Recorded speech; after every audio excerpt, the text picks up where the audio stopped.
당신까지 무너지면 안 돼요. 제발 정신 차려봐요. 나는 평생 존경해온 어머니를 오늘 내 손으로 경찰에 신고해야 할지 고민하고 있다. 여보, 제발 그만해요. 아내 미경의 목소리가 귓전을 때렸다. 장례를 치른 지 겨우 사흘째, 검은 상복에 먹물조차 채 마르지 않은 집 안 공기는 묵직하게 가라앉아 있었다. 아내는 멍하니 허공만 응시하는 내 앞에 마른 오징어처럼 바싹 타들어가는 얼굴로 서 있었다. 뭘 그만하라는 거요? 내 목소리는 나조차 놀랄 만큼 갈라져 나왔다. 마치 깊은 동굴 속에서 울리는 소리 같았다. 당신 지금 며칠째 잠 한숨 못 자고 이러고 있잖아요. 산 사람은 살아야지 어떡하겠어요. 어머님도 당신 이러는 거 원치 않으실 거예요. 산 사람은 살아야 한다. 얼마나 지독하고 이기적인 말인가. 나는 아내의 얼굴을 마주 볼 수 없었다. 내 시선이 닿는 곳마다 사흘 전 그날의 풍경이 유령처럼 어른거렸다. 소독약 냄새가 희미하게 번지던 1인실 병동. 규칙적으로 울리던 신밖계의 기계음. 그리고 그 모든 소리를 집어삼키며 내 손을 붙잡던 어머니의 마지막 힘. 뼈마디가 도드라진 차가운 손. 평생 내 등을 쓸어주고 밥 위에 가장 맛있는 반찬을 올려주던 그 손이었다. 수연아, 내 아들. 가쁜 숨을 몰아쉬며 나를 부르던 목소리. 마지막 힘을 쥐어짜 내뱉은 유언은 고맙다거나 사랑한다는 평범한 작별 인사가 아니었다. 내 아버지를 죽인 건 나다. 그 한마디는 내 58년 인생을 통째로 부정하는 거대한 망치였다.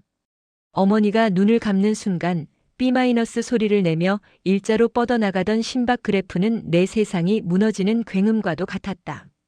아버지는 내가 18살 때 돌아가셨다. 빗길 교통사고. 내가 기억하는 모든 것은 그것뿐이었다. 그 후로 40년 어머니는 단 한 번도 아버지의 빈자리를 느끼지 못하게 하려 평생을 바쳤다. 그런 어머니가 살인자라고.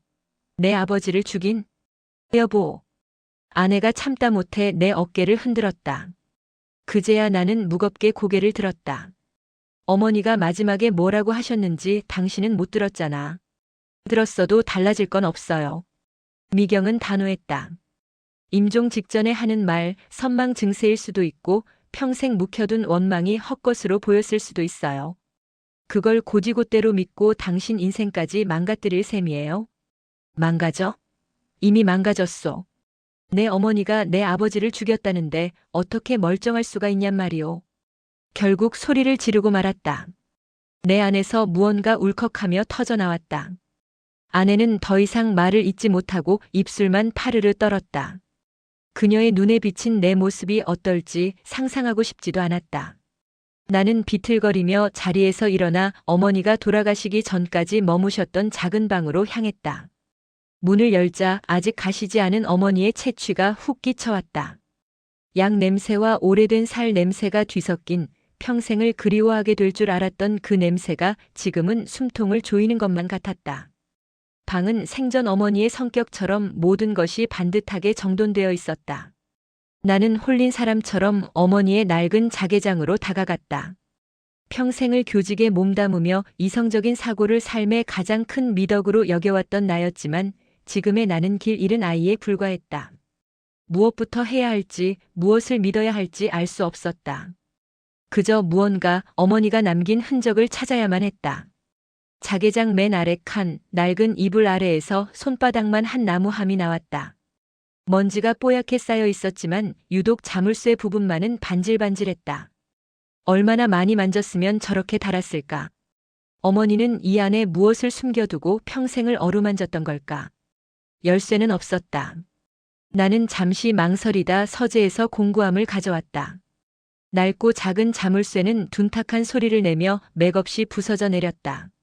스스로 어머니의 비밀을 폭력적으로 파헤치는 기분이 들어 등줄기에 식은땀이 흘렀다. 삐걱거리며 열린 함 안에는 누렇게 변색된 작은 일기장 한 권과 낡은 남자용 손목시계가 전부였다. 나는 조심스럽게 시계를 집어들었다. 유리에는 거미줄 같은 금이 가 있었고 가죽끈은 땀과 세월에 절어 딱딱하게 굳어 있었다. 시계는 10시 35분에서 영원히 멈춰 있었다. 아버지의 유품이라는 것을 직감할 수 있었다. 어머니는 왜 이걸 40년 동안이나 간직하고 있었을까? 사고 현장에서 수습된 유품들은 이미 모두 태웠다고 들었는데 더욱 가슴을 철렁하게 만든 것은 함께 들어있던 일기장이었다. 1986년 아버지가 돌아가신 해였다. 나는 떨리는 손으로 먼지를 털어내고 첫 장을 넘겼다. 여자아이의 것 같은 아기자기한 표지와는 달리 안에는 눌러쓴 한자로 날짜가 적혀 있고 그 아래로 날카롭게 흘려쓴 어머니의 글씨가 빼곡했다. 1986년 7월 12일. 날씨 비. 그 인간이 또 손을 댔다. 이제는 맞는 것에도 이골이 난다. 부엌 찬장을 뒤져 돈 될 만한 것은 다 들고 나갔다. 저 돈이 또 어디 시궁창 같은 도박판으로 흘러들어갈까? 수연이 대학 등록금만큼은 지켜야 하는데. 신이시여, 왜 저에게 이런 짐을 지우셨나이까? 나는 숨을 쉴 수가 없었다. 그 인간? 아버지 말인가? 내 기억 속 아버지는 늘 웃는 얼굴로 나를 목마를 태워주던 세상에서 가장 자상한 사람이었다. 폭력? 도박? 일기장 속의 남자는 내가 아는 아버지가 아니었다. 1986년 8월 2일. 날씨 흐림. 어젯밤엔 수연이 방에 들어가려는 걸 겨우 막았다. 술에 취해 눈이 뒤집힌 모습은 사람이 아니었다. 내 머리채를 잡고 마당으로 끌고 나갔다. 헛간에 가두고 밤새도록 맞았다. 이 지옥에서 벗어날 방법은 없는 걸까? 수연이만 없었으면 차라리 내가 먼저 죽어버렸을 텐데. 수연이만 없었으면. 그 문장은 날카로운 비수가 되어 내 심장을 그대로 꿰뚫었다. 어머니에게 나는 살아갈 이유이자 동시에 죽지 못하는 족쇄였던 것이다. 평생을 나 하나만을 위해 헌신했다고 믿었던 어머니의 삶 이면에 이런 시커먼 고통이 도사리고 있었을 줄이야. 나는 일기장을 든 채 그 자리에 주저앉았다. 눈물조차 나오지 않았다. 머릿속이 하얗게 비어버린 것 같았다. 존경, 사랑, 헌신, 내가 어머니를 생각하며 떠올렸던 모든 단어들이 산산조각 나 흩어졌다. 얼마나 지났을까? 방문을 열고 들어온 미경이 엉망이 된 방과 넋이 나간 나를 보더니 길게 한숨을 내쉬었다. 결국 열었어요? 아내는 내 손에 들린 일기장을 보며 모든 것을 짐작한 듯 했다. 그녀는 더 이상 나를 말리지 않았다. 그저 내 옆에 조용히 앉아 어깨를 감싸 안았다. 당신 마음 모르는 거 아니에요. 하지만 이제 와서 진실을 안다고 뭐가 달라져요? 아버님은 돌아가셨고 어머님도 가셨어요.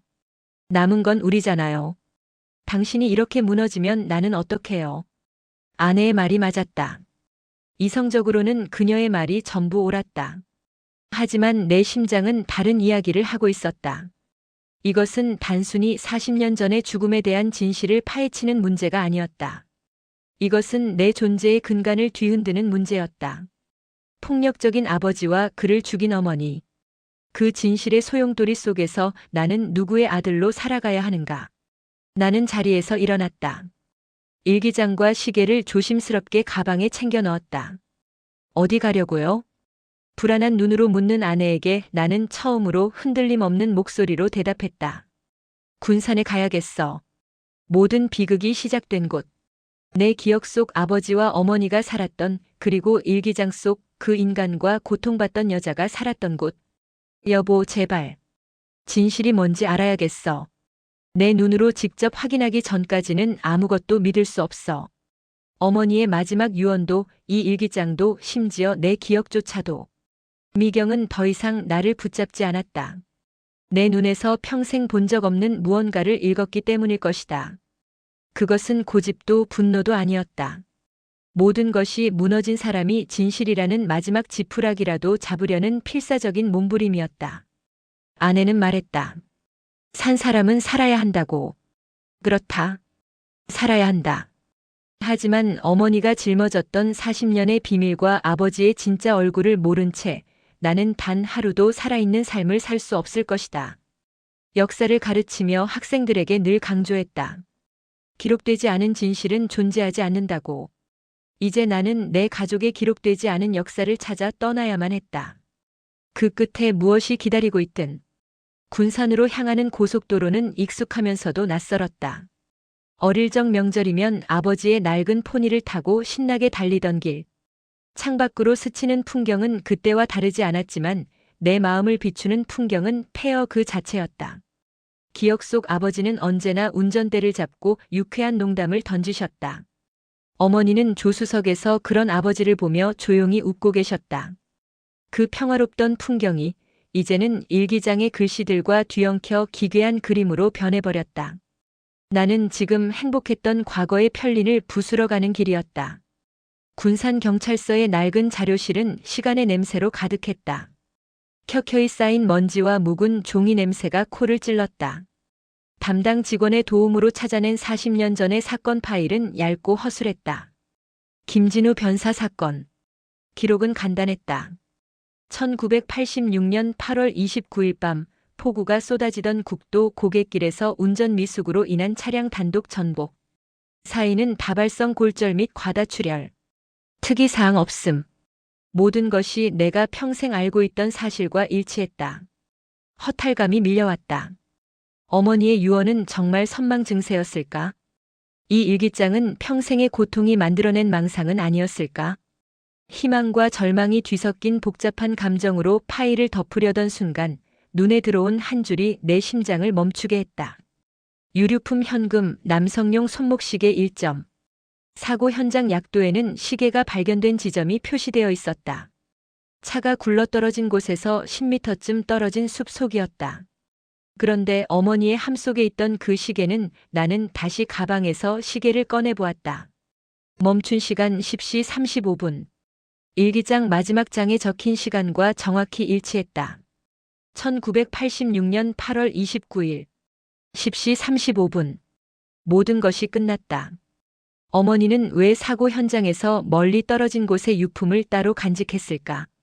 아니, 애초에 어떻게 그 시계를 가질 수 있었을까? 경찰보다 먼저 현장에 도착했다는 뜻인가? 머릿속이 복잡하게 얽혀왔다. 이것은 단순한 망상이 아니었다. 내가 모르는 무언가가 분명히 있었다. 나는 파일에 적힌 당시 담당 형사의 이름을 수첩에 옮겨 적었다. 황병철. 이제는 칠순 노인이 되었을 이름이었다. 수소문 끝에 찾아간 황 반장의 집은 바다가 보이는 작은 어촌 마을 끝자락에 있었다. 마당에서 그물을 손질하던 노인은 나를 보자 경계심 가득한 눈으로 누구냐고 물었다. 내가 40년 전 김진우 씨 아들이라고 밝히자 그의 눈빛이 미세하게 흔들렸다. 오래전 일인데 이제 와서 뭐 때문에? 그의 쭈글쭈글한 손에는 세월의 덮개가 앉아 있었지만 눈빛만은 여전히 날카로운 형사의 그것이었다. 나는 어머니의 유언까지는 차마 꺼내지 못하고 유품을 정리하다 발견한 시계와 사건 기록의 미심쩍은 부분에 대해 털어놓았다. 황 반장은 한참 동안 말없이 담배만 태우다 무겁게 입을 열었다. 자네 아버지가 어떻게 죽었는지 아나? 기록에 나온 대로 빗길 교통사고로. 틀렸어. 그의 한마디가 비수처럼 날아와 박혔다. 정확히는 익사였어. 네? 익사라니요? 물 한 방울 없는 고갯길에서요? 그래. 그래서 이상했지. 부검의 소견은 폐에 물이 가득 차 있었다는 거였어. 하지만 사고 현장 주변엔 웅덩이 하나 없었지.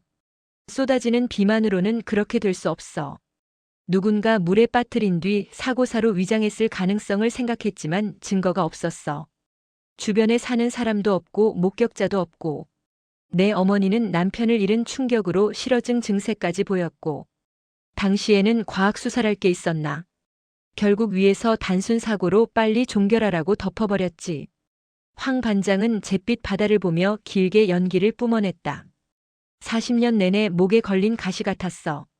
언젠가 한 번은 다시 파헤쳐 봐야겠다고 생각했는데 이렇게 잔해가 찾아올 줄은 몰랐군. 익사. 어머니의 일기장. 망가진 시계. 퍼즐 조각들이 제멋대로 흩어져 머릿속을 헤집었다. 심장이 미친 듯이 뛰었다. 나는 황 반장에게 깊이 고개를 숙이고 돌아섰다. 이제 내가 찾아가야 할 곳은 단 한 곳뿐이었다. 어머니의 유일한 고향 친구이자 40년 전 그날 밤 어머니의 알리바이를 증언해 주었던 박 여사님.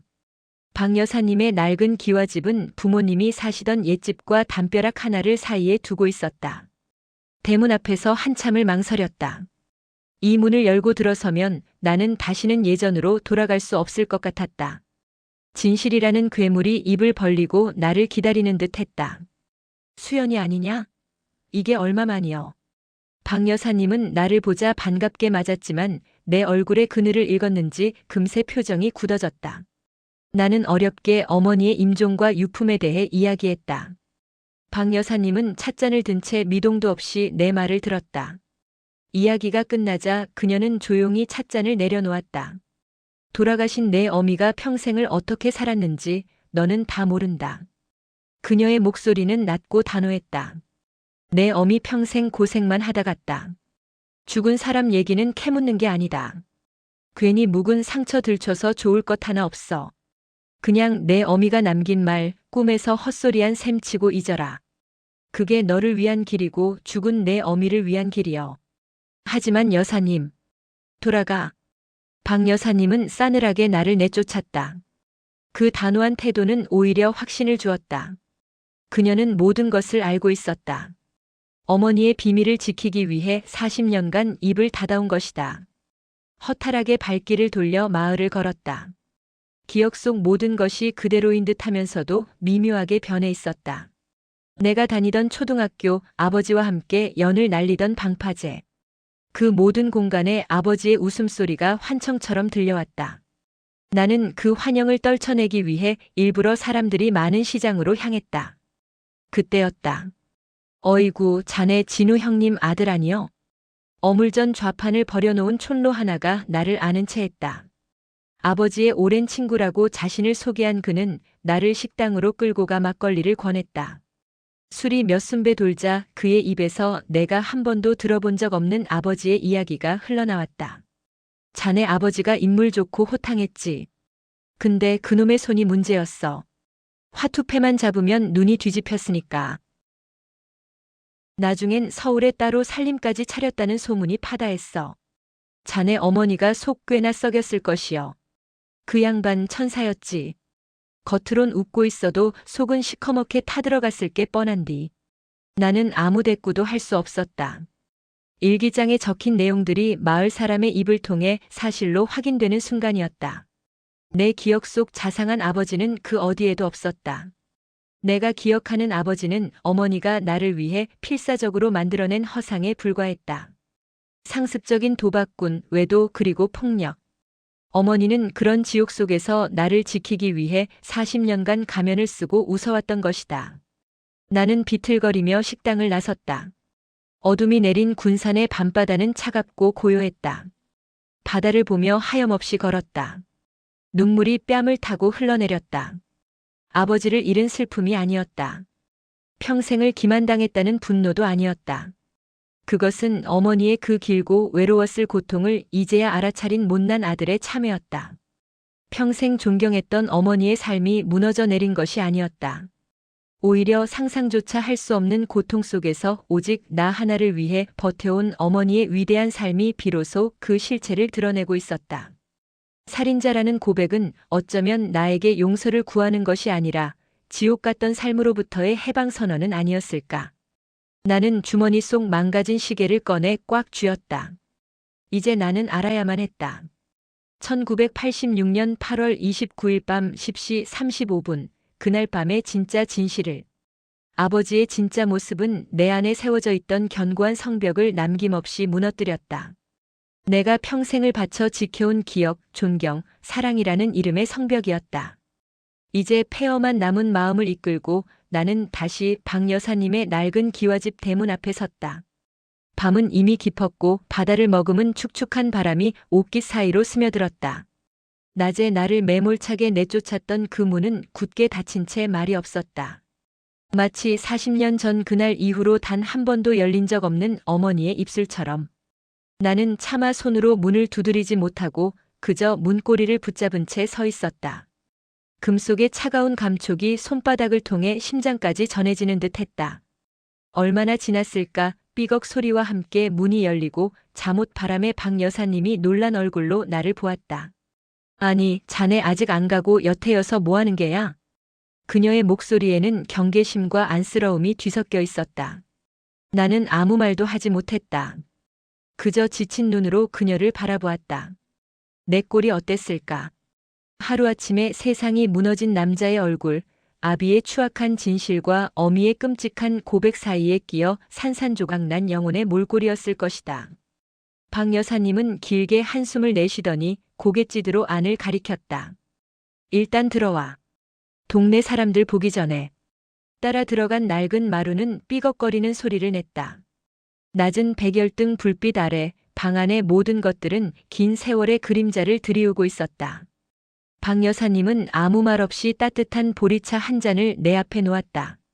김이 모락모락 피어오르는 찻잔을 내려다보며 나는 겨우 입을 열었다. 목소리가 심하게 떨려 나왔다. 들었습니다. 아버지 어떤 분이셨는지. 박 여사님의 어깨가 움찔하는 것이 어둠 속에서도 보였다. 마을 분들한테 들었어요. 도박, 여자 그리고 폭력. 나는 단어 하나하나를 내뱉을 때마다 목구멍에 가시가 걸리는 듯한 고통을 느꼈다. 박 여사님은 눈을 감았다. 깊게 파인 눈가의 주름이 더욱 도드라져 보였다. 그래서 어쩔 테냐? 이제 와서 그걸 알아서 뭘 어쩔 테냐고. 알아야겠습니다. 나는 고개를 들고 그녀를 똑바로 바라보았다. 눈물이 뺨을 타고 흘러내려 턱 끝에 매달렸다. 제가 알아야겠습니다. 제 어머니가 평생 어떤 지옥을 견디며 사셨는지, 제가 어떤 아버지 밑에서 자랐는지, 그리고 제가 어떤 아들이었는지, 제발 알려주세요, 여사님. 나는 나도 모르게 자리에서 내려와 그녀의 앞에 무릎을 꿇었다. 은퇴한 교사로서 한 가정의 가장으로서 지켜왔던 58년의 자존심이 먼지처럼 부서져 내렸다. 지금 나는 그저 어머니의 진짜 삶을 알고 싶어 애원하는 가엾은 아들일 뿐이었다. 여사님, 저는 어머니를 심판하려는 게 아닙니다. 원망하려는 것도 아니에요. 다만 이해하고 싶습니다. 어머니가 돌아가시기 전에 남긴 그 말, 내 아버지를 죽인 건 나다. 그 말의 무게를 저도 함께 짊어지고 싶습니다. 제발요. 내 흐느낌이 적막한 방을 채웠다. 박 여사님은 한참 동안 말이 없었다. 그저 파르르 떨리는 내 어깨를 내려다볼 뿐이었다. 그녀의 눈시울도 붉게 젖어들고 있었다. 마침내 그녀는 떨리는 손을 뻗어 내 머리를 쓰다듬었다. 마치 어린 시절의 나를 어루만지듯 혹은 평생 고생만 하다 간 자신의 친구를 위로하듯. 일어나거라, 수연아. 그녀의 목소리는 물기에 젖어 갈라져 있었다. 내 어미가 이걸 원치는 않았을 텐데. 내가 평생 모르고 살길 바랐을 텐데. 이 지독한 업보를 너한테까지 지게 할 줄은. 박 여사님은 자리에서 일어나 창밖을 보았다. 창밖은 칠흑 같은 어둠에 잠겨 있었다. 그녀의 시선은 40년 전의 어느 밤을 향하고 있었다. 그날도 꼭 오늘처럼 바람이 찼지. 비는 또 어찌나 쏟아지던지. 하늘에 구멍이라도 뚫린 것 같았어. 그녀의 이야기는 그렇게 시작되었다. 그녀의 목소리를 따라 나는 1986년 8월 29일 비에 잠긴 군산의 어느 밤으로 끌려 들어갔다. 그날 밤이었어.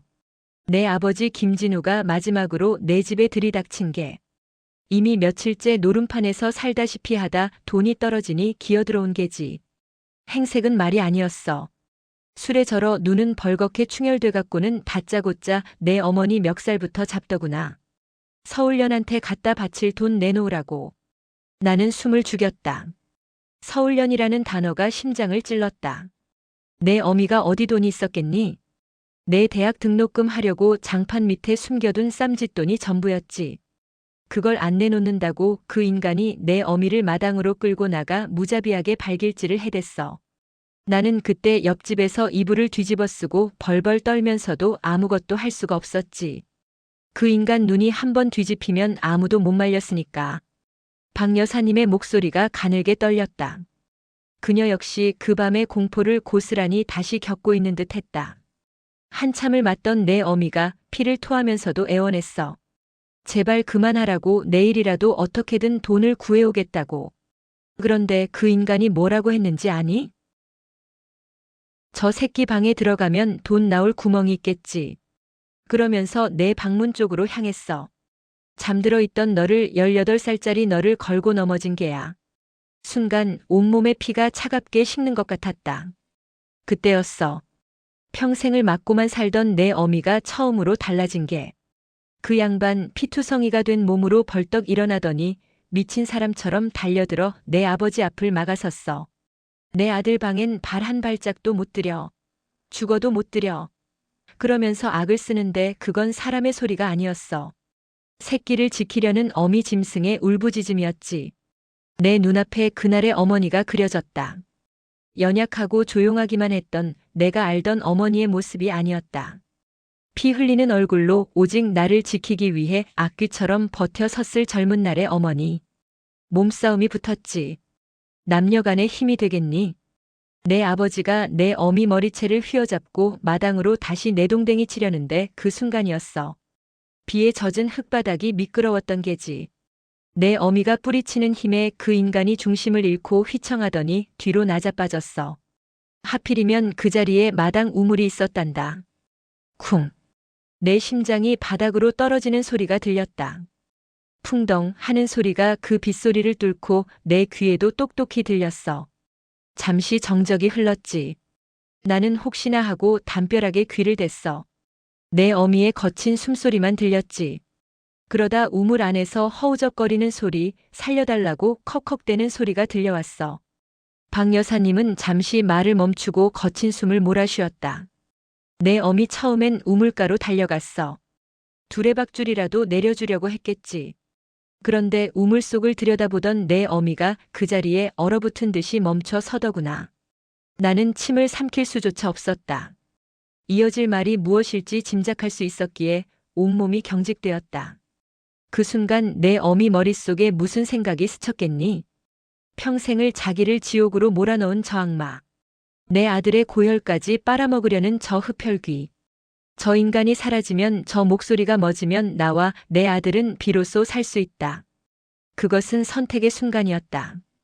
구원의 손길을 내밀 것인가 아니면 지옥의 문을 닫아버릴 것인가. 내 어미는 손을 거두었어. 우물가에 주저앉아 그 안에서 들려오는 소리가 점점 잦아들 때까지 귀를 막지도 않고 눈을 피하지도 않고 그 모든 걸 듣고 있었어. 그게 내 어미가 받은 평생의 형벌이었던 게지. 모든 소리가 멎었을 때 세상에는 빗소리만 남았다고 했다. 어머니는 한참을 그 자리에 앉아 있다가 비틀거리며 일어나 옆집인 박 여사님의 대문을 두드렸다. 문을 열자 빗물에 흠뻑 젖어 넋이 나간 어머니가 서 있었다. 그리고 그녀는 단 한마디를 내뱉었다. 언니 나 좀 도와줘.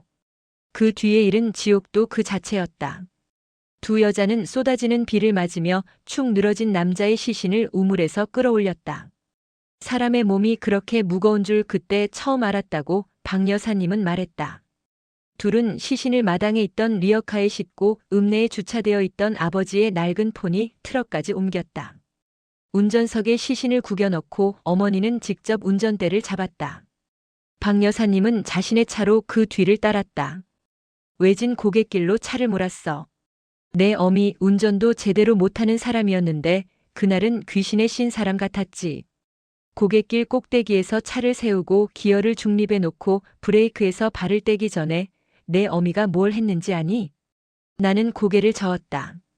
운전석에 앉은 내 아버지 시신의 손목에서 시계를 풀었어. 그리고는 숲속으로 들어가 있는 힘껏 던져버리더구나. 10시 35분. 우물에서 소리가 완전히 멎었던 시간이었지. 마치 이 시간부로 당신은 내 인생에서 죽었다고 선고하는 것 같았어. 그리고는 차를 밀었지. 차는 굉음을 내며 비탈길 아래로 굴러떨어졌어. 모든 조각이 맞춰졌다. 경찰 기록에 있던 미심쩍은 시계의 위치, 황 반장이 제기했던 익사소견, 그리고 어머니의 함 속에 40년간 잠들어 있던 멈춰버린 시계까지. 그것은 살인의 증거이자 어머니가 평생을 짊어진 고통의 증표였던 것이다.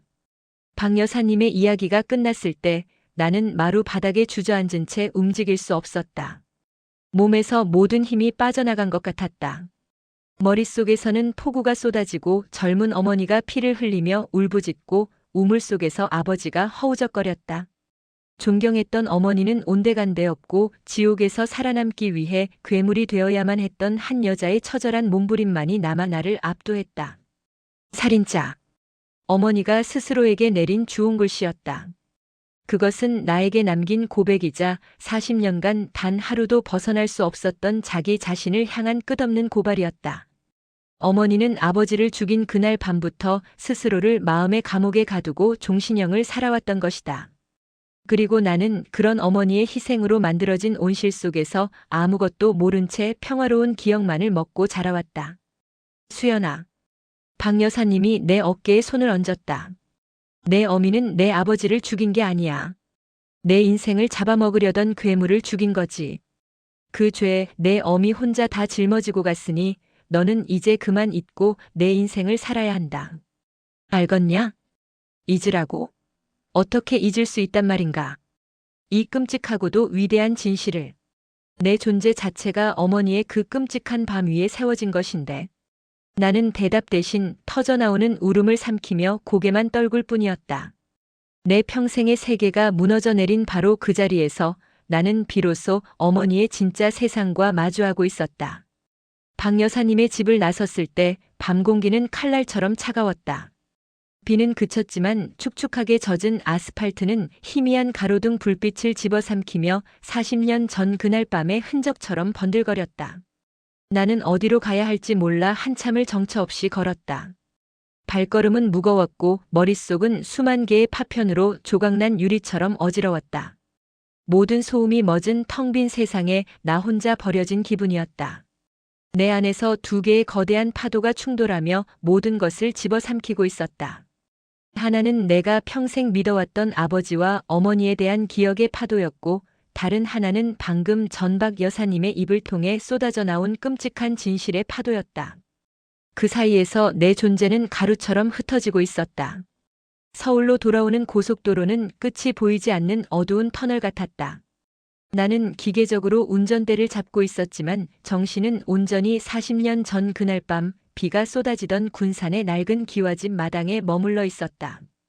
핏물과 빗물이 뒤섞여 흐르던 마당, 우물 속에서 희미해져 가던 아버지의 마지막 목소리, 그리고 그 모든 것을 지켜보며 돌처럼 굳어버렸을 젊은 어머니의 뒷모습.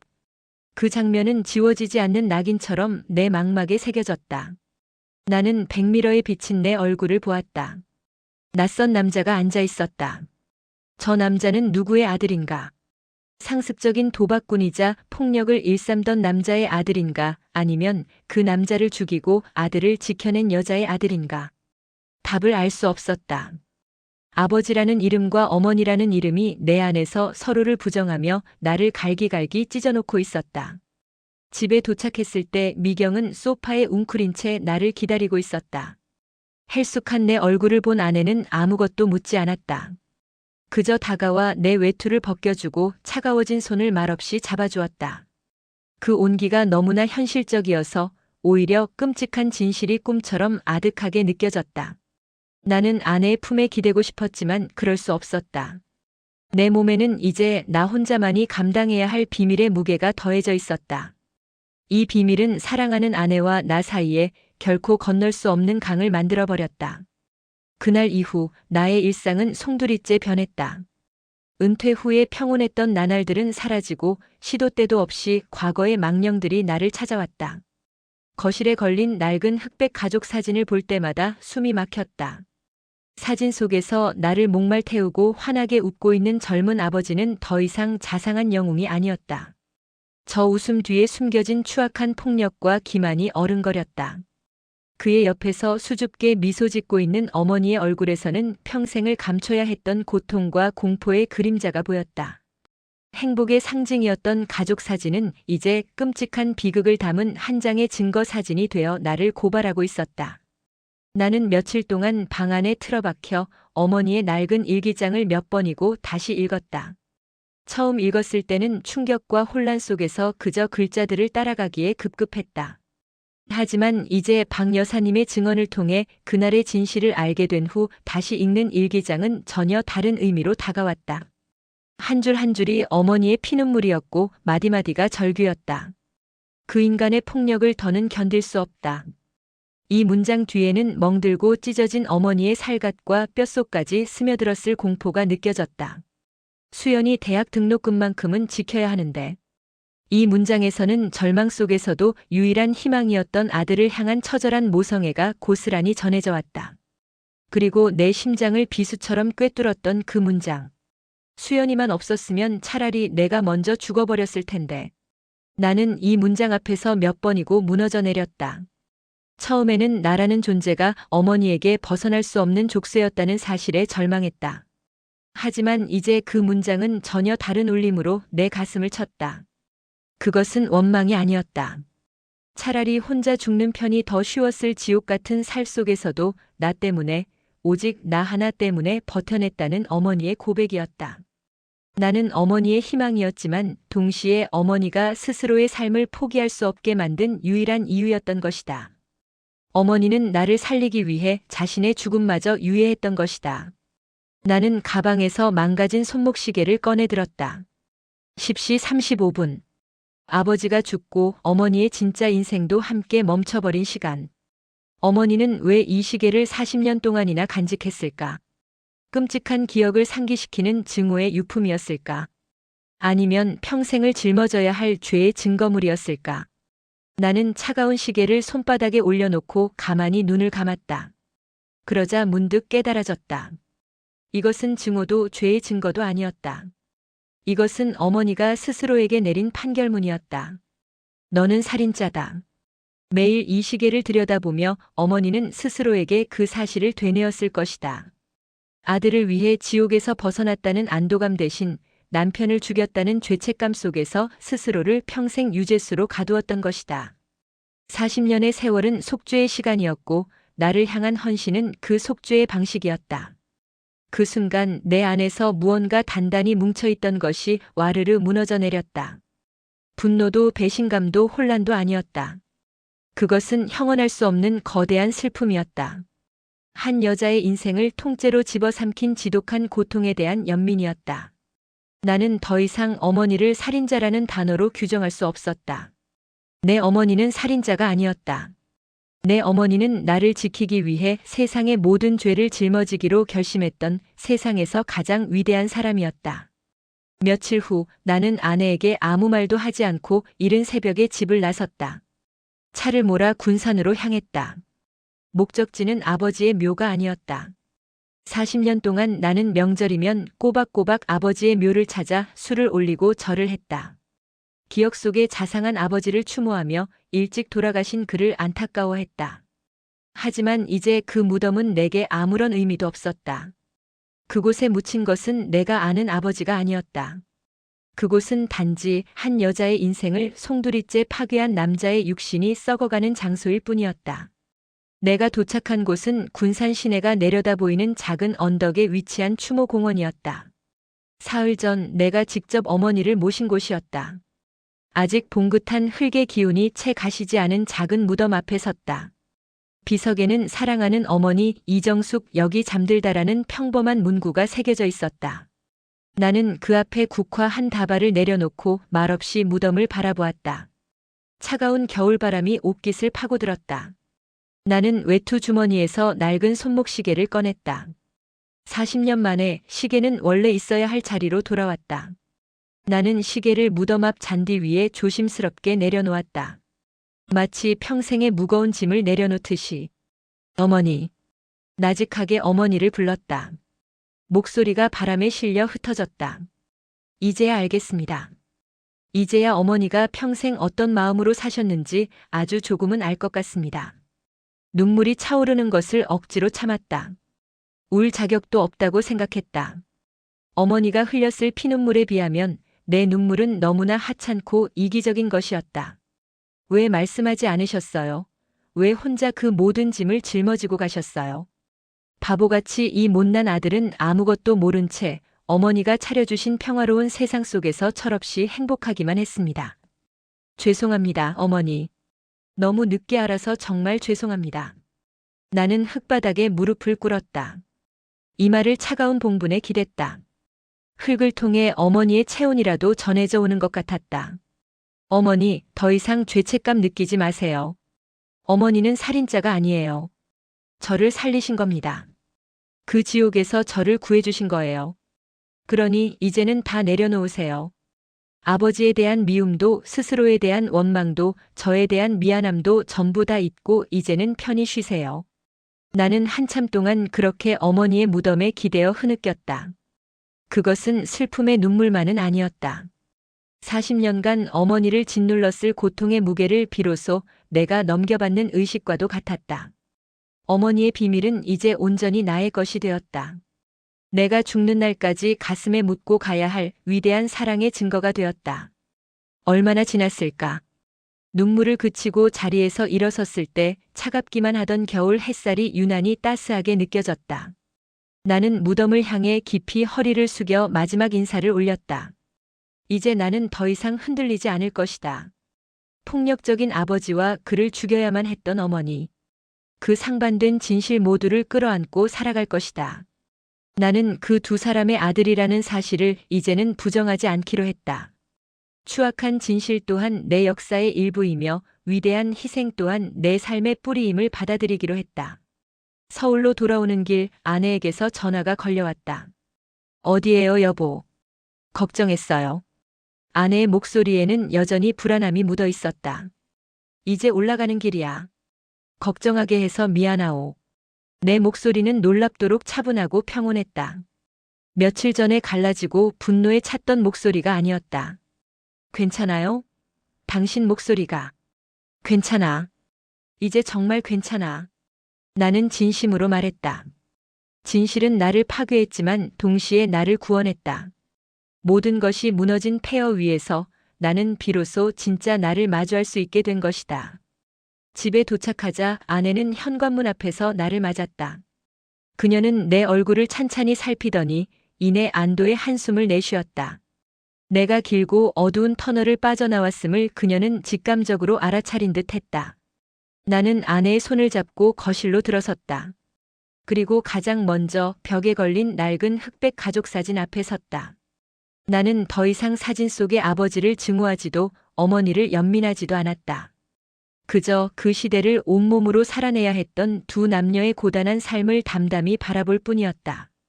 그리고 그들의 비극적인 역사 속에서 기적처럼 살아남아 지금 여기에 서 있는 나 자신을 보았다. 나는 아내의 어깨를 감싸 안았다. 미안했소. 그리고 고맙소. 옆에 있어줘서. 아내는 아무 말 없이 내 품에 고개를 묻었다.